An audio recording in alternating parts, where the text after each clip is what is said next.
Hey all, welcome back to my channel. So in today's video I am going to share you one more interesting recipe with paneer, which is Nawabi Paneer. So I am giving the whole recipe in the description box. If at all you have any doubt, you can check it there. So let's see how to make it. So for this recipe, first we need to prepare masala paste, for which we need 2 chopped onions, small ginger, 3 to 4 garlic cloves and 3 to 4 sliced green chilies. Grind it in a fine paste and keep it aside. So now let's fry paneer. In a kadai, take 1 tablespoon of oil and add paneer cubes. Fry paneer till they turn to nice golden brown color. So keep them aside. So to a kadai, I am adding 1 tablespoon of ghee and 2 tablespoons of oil. Let the ghee melt completely.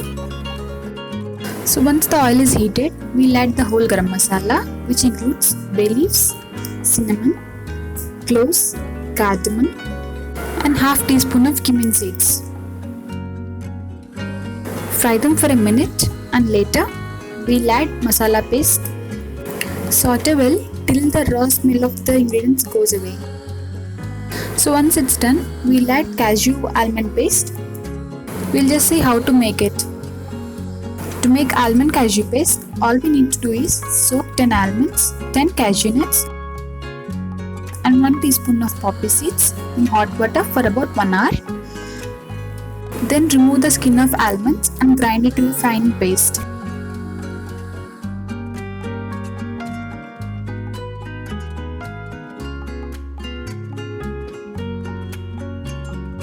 To this, let's add some salt and mix it once.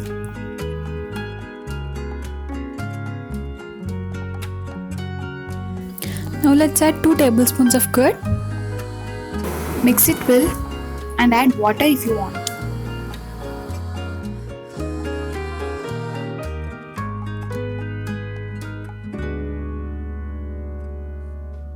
Also add 1.5 cups of milk.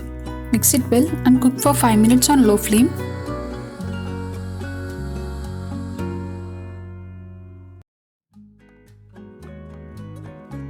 So once the gravy comes to the boil, we can add the fried paneer cubes. Just give it a nice mix.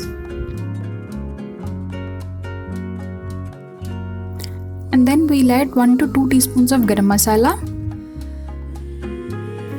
Mix it one more time from all the sides. And now cover and cook it for 10 minutes on low flame. And yeah, finally it's done. So it's that easy. So I personally like this recipe. I would like to suggest you all to try this recipe once. And if you try this, tell me how did it come out. Chalo then, see you all in my next video. Till then, take care, bye bye.